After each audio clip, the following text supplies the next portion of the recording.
Around the Ozarks is now on your FM radio. Listen to Around the Ozarks mornings with Grace Gooley as I spotlight local people, stories, and podcasts, all while playing the country legends of the 90s and the hit makers of the 2000s. It's on the Ozarks' best country, 105.1 The Bull.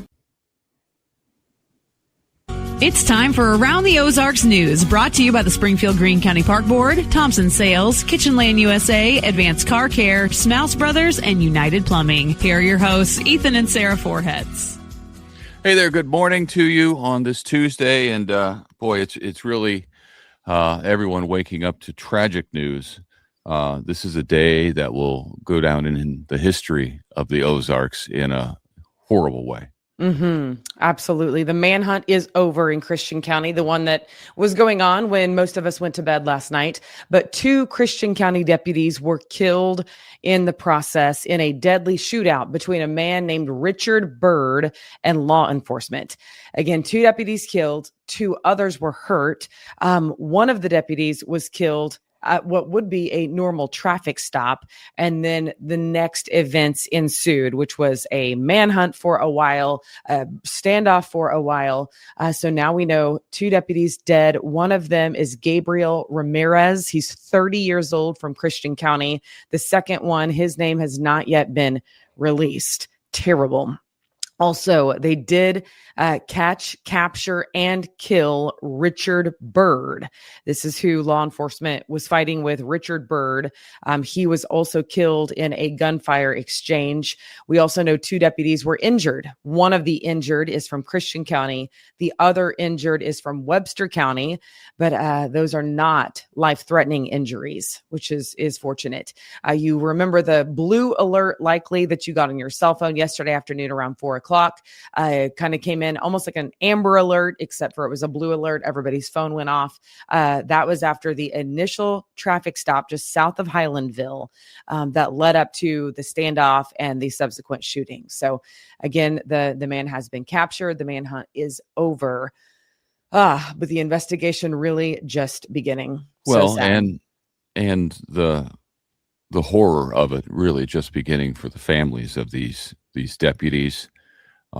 From Christian County who were killed. The first one yesterday afternoon, just working what seemed like to him at the time, I'm sure, a normal traffic stop. Yeah. And then it ended up with him being shot and killed. Then the manhunt began, where another deputy was killed, others injured and wounded by gunfire. No idea why at this point that the man was on a murder spree, killing police. But the sad news is that 2 of our local deputies from Christian County have lost their lives in this. Their families changed forever. And really Christian County affected in a major way that the people around here won't forget for a long time. All right, moving on. A man is in the Greene County Jail without bond after gunfire inside Eustasis Psychiatric and Addiction Health in Springfield. Police say 53-year-old Joseph Skeebel of Ozark fired several shots Friday afternoon while about 20 people were inside. That would be terrifying. The patients and the staff went into hiding. Officers say they found the man in a consult room holding a handgun and took him into custody. He's charged with making a terroristic threat, armed criminal action, and unlawful use of a weapon. Cox South Hospital and Immaculate Conception School, which are both nearby Eustasis, they went on to lockdown during the response. A Springfield man has been found guilty of threatening a Greene County judge and a judge's family during a court hearing that actually happened in 2024. The trial just came to an end in that. Prosecutors say Aiden Harper made the comments in open court and had a history of making similar threats in a previous case. A jury returned the guilty verdict, and sentencing is now set for April 1st. We told you about this yesterday morning. Sarah raised some red flags, and then it was canceled. It was a planned prescribed burn out at the Springfield Nature Center. It was called off due to weather conditions. The Missouri Department of Conservation says ventilation rates were too low for smoke to safely disperse. So it was less about the fire spreading than the smoke not spreading. The 4-acre burn was part of an ongoing prairie and savanna management there. They're now looking at Friday as a possible makeup date, depending on conditions. We will let you know if that controlled burn is going to happen in the Nature Center on Friday. Okay. The city of Springfield is reviewing its trash and recycling ordinance for the first time in years. Officials say more than 40% of what's going into the Noble Hill landfill could be recycled instead.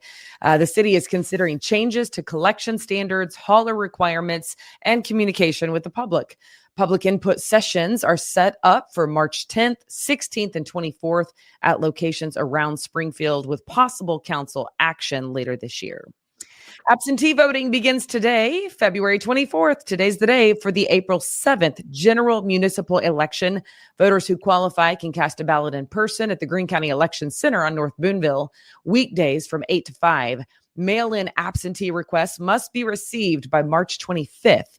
This spring's ballot includes local issues such as proposed hotel tax increase that would fund a potential of an expanded convention center, which will also be on the ballot, or what we'll be talking about. And with that, the city's final community workshop, by the way, on the future of that potential Springfield Expo Center is set for Thursday afternoon at the Discovery Center. So if you want to go listen or weigh in, you can do that. City leaders and architects with Populous are seeking input on plans to transform that site into a multi-purpose convention and event center. Again, voters decide on April 7th whether to raise the hotel tax from 5 to 8% for 35 years. It would sunset at that point, and that would help fund the $175 million price tag. A public vision video will be released on March 10th. Okay. Missouri State University has officially opened its new collaborative care clinic on the first floor of the Health Sciences Hall there on campus. 17,000 square foot facility brings together counseling, speech, language, audiology, and psychology services in one location for the public. Graduate students are actually providing the care. They're doing so under faculty supervision. That means most of the services are offered at no cost to the public. The university says the clinic will also expand hands-on training and research opportunities. So check that out. Very cool. And also at Missouri State, they're going to award an honorary doctorate this spring to Mimi Garstang. She is the first woman to serve as Missouri's state geologist. 1972 graduate of the university, Garstang led the Missouri Geological Survey and helped move the state into the top 10 for mineral production. She will receive the Doctor of Public Affairs degree during commencement ceremonies in May for service to both science and the state of Missouri. Cool. One SMS, one MSU. That's awesome. That's right. Congratulations to her. All right. Have a great day. Thanks for tuning in. And we do hope to see you back here tomorrow morning.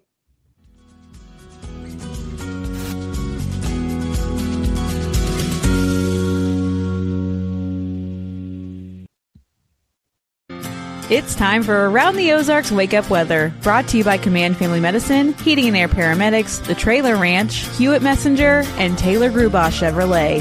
Here's your host, meteorologist Abby Dyer.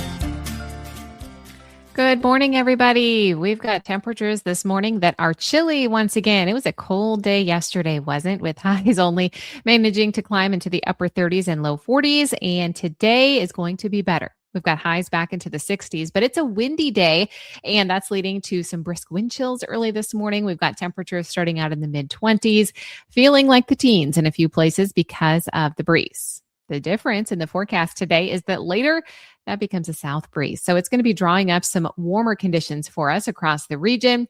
We've got windy and warm conditions in the forecast for you today, and I am expecting for it to be a more pleasant day overall in terms of temperature and sky condition, but it will be windy, and I think you'll notice that if you're going to be out and about today. Again, it's chilly this morning. Make sure you have the winter gear. It's a good day to have layers, though, because I think by this afternoon, you won't need the thick winter coat, the hats, the gloves. You can drop some of the winter layers fires definitely later today. I expect that we see a south breeze out ahead of our next frontal boundary, and it's going to allow for winds 10 to 20 miles an hour, but perhaps there could be some gusts in there a little bit higher. We will warm in Springfield to about 60 for the high today. And I think there will be a few folks around the Ozarks that make it into the low 60s. And I think that's about all we can warm. Gusts today will be over 30 miles an hour. So you'll definitely notice the breeze if you're spending any time outdoors, enjoying the more mild temperatures. Keep in mind that that wind is what's going to be out there. You know, this time of year when we have a dry ground, we still have drought across the Ozarks.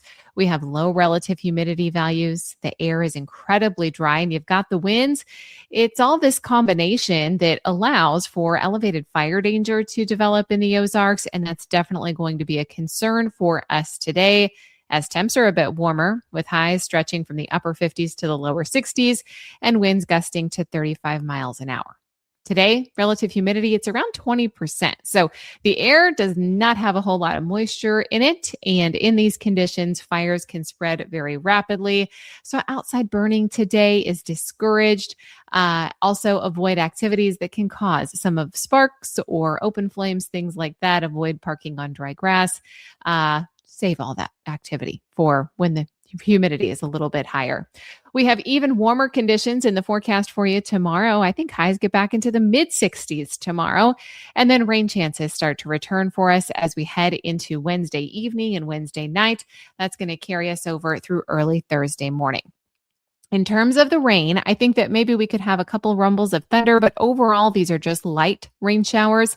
We've got temperatures that are pushing 60 in a few areas on Wednesday. Behind the cold front and the rain shower activity, we're going to see a cool down. That happens by Thursday. Thursday highs will be similar to today, upper 50s, not a cold day, but cooler than what we have in deck on Wednesday. And then we also have very warm conditions. Friday looks fantastic with temperatures warming up into the upper 60s. We've got partial sunshine. It's going to be a great day. And I think high temperatures will even be pushing 70 degrees by Friday. Around the country, national news headlines, they're all about that major nor'easter dropping feet of snow from portions of New York back up through portions of Pennsylvania. We also have heavy rainfall making some national news headlines. That's happening in the Pacific Northwest and North Central California. So a couple big weather stories going on across the country. Thankfully, it's more calm here in the center port of the country. All right, here's a look at that Around the Ozarks Wake Up Weather Brain Twister trivia question for the day. Here it is. Bananas are berries, but which of these is not technically a berry? And the options that I gave you were A, strawberry, B, blueberry, C, tomato, or D, orange. And the answer is shocking, in my opinion, because it's the most berry on the list, or at least I thought, but it is not. It is A, strawberry. Can you believe this? Botanically speaking, it is not a berry. In botany, a true berry develops from a single ovary with seeds inside the fleshy fruit, like blueberries, tomatoes, oranges, bananas, grapes, and even kiwis. But strawberries are what they call, quote, accessory fruits. The juicy red part is actually a swollen receptacle tissue, and the real fruits with seeds are the tiny parts on the outside. So strawberries are imposters in the berry world, but, you know, I feel like everybody thinks strawberries are berries. So let's just keep the world right side up, shall we? We won't exclude it from our berry list. All right, here's the next question that I'll leave you with for tomorrow. Which of these famous historical figures was not actually born in the year their most common birth year is listed as? Who do you think has the wrong birthday in history books? Do you think it is A, William Shakespeare, B, Christopher Columbus, C, Leonardo da Vinci, or D, Cleopatra? You can take your guess. That's at the website, aroundtheozarks.com. Thanks so much for listening this morning. I hope you enjoy the warmer temperatures. Remember, the trade-off is that south wind gusting over 35 miles an hour. Elevated fire danger today will be even warmer tomorrow, and I'll be back tomorrow morning to chat with you then. Thanks so much for listening. Catch you again tomorrow.